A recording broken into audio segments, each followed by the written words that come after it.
Hello there, in this video we're going to cover Hello there, in this video we're going to cover Hello there, in this video we're going to cover connecting Hello there, in this video we're going to cover connecting Claude to Figma. So let's go.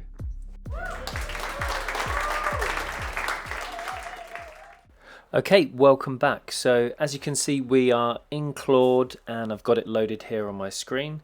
So before we start building the app, what we need to make sure is Claude and Figma are connected so they can work together through something called MCP. Okay, so setup steps change regularly. So what I'll do is I'll link some of the latest documentation links below in the description. On screen I've got one here, Guide to Figma MCP Server, and that gives you lots of information on how to set it up, what it is, and lots of other useful resources in here as well that you can dive into. There's plenty in here and there's a lot of jump off links as well, but like I say, I'll link these below in the description. Once you've got Figma MCP Server working, when you load Figma, as I do here, I've got our file open, you should get a notification. Yeah, so I've got MCP Server enabled, and then it gives you some details here below. Okay, and while you're in Figma, if you want to check that it's enabled, you should be able to go into dev mode, and here in the right hand panel it says MCP and it gives you the status here, and as you can see it's enabled. So to try and visualize this in a very basic way, we've got Claude here, it connects to Figma MCP, that connects to Figma, and then that surfaces back from Figma through MCP back to Claude. So it's a two-way communication. So just to note, I am paying for the Pro plan in Claude. So that's something you will need to access this functionality. And just to go into settings, connectors and customize, this is also something you are going to need to enable. So as you can see, I've got the connectors here, I've got Figma enabled, and it gives you a long description of what it can do, and you can approve certain tool permissions down here. So things that need approval or things that you always allow. So that's the connector that you're going to need enabled in Claude. So what I'm going to do is click on the project overview, click on share, get the link. I'm going to go back into Claude, and I'm going to paste that link in. Okay, and I'm just going to say read the current frame and provide the brief information for this project. And I'm just going to click on go, and I'm going to go and let Claude do the hard work for me. Okay, there we go. So Claude has finished, and let's just have a look what it's done. So it's loaded the tools, it's used the Figma integration, and it's given me the project brief here. So it's given me the one-liner for our banking app, the core experience, target user, problems being solved, product principles, scope.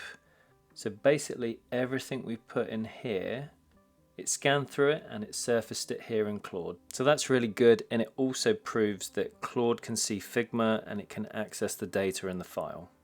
Okay, as another quick test, let's just create a frame here. Okay, let's do that. F on the keyboard for frame. Let's do this as testing. And let me just click on here, click on share, copy that link to that frame. I'm going to go back in here, paste it in the top. Now let's just type a simple prompt. So create a simple notification card component. Let's just add a little bit more context to this. Okay, so create a simple notification card component. Use the frame link provided above to place the new UI element inside it. So let's use this brief prompt to see if it can write and create things in Figma.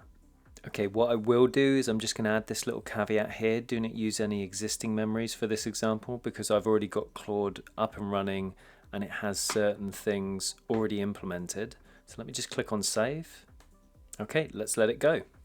Okay, welcome back. So Claude has connected to the file. It did go back and forth a little bit trying to find the frame and what page it was on, but it got there in the end. So you can see it saying the notification card is live in the testing frame. Here's what I built. So it gives us the structure that it's used. It gives us the design decisions that it's made as well. And it gives us any additional notes at the end as well. So as you can see, now we go back into Figma. Inside the testing frame we created, we have our notification card. That's all set up. It looks like it's got an auto layout.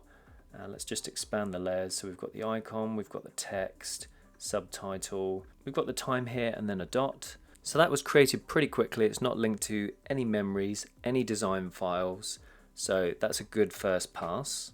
So what's good is this shows us that Claude is connected to Figma. We can read elements in the file as we've read the overview, and we can also write to the file as well and create components. So common setup issues in the past, I've had it where Claude can't see the file, so that's usually a permissions issue. MCP is disconnected, so you just need to go back in and connect MCP. So always go in and check the status here, or you can ask Claude to check the status before you even start any work. And I guess one of the other issues is if you give it a vague prompt, it's probably going to take a lot longer. So give it as much context as you can when you're creating things. Alright, so now that Claude can read and write from Figma, that takes us on to the next step. We can make things even stronger with design context using our design system Aurora, and we'll cover that in the next video. Okay, that's it for this video. Thanks for getting to the end. So like, subscribe, all the things, and I will see you in the next video.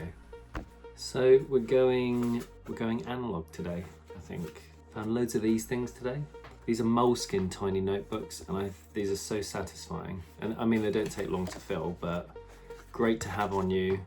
Got like a little pocket on the inside as well, so you can slide in notes and things. Yeah, great for to-do lists, great for jotting down your ideas. Essential, I think. It's not a screen as well. You can step away and get back to pencil and paper again, which is quite nice. Other than that, in the cupboard of chaos, I found this old thing, which is quite funny. And it's funny because I always remember using it, and you have to charge the thing on the bottom. I don't know why there's an elephant on the bottom of this, but the charging port is there. So when you charge your mouse, you can't use it because it's, yeah. Good job, Apple. Anyway, stuff to do, get a coffee, get a snack, get on with it. So, see you in the next video. I don't wanna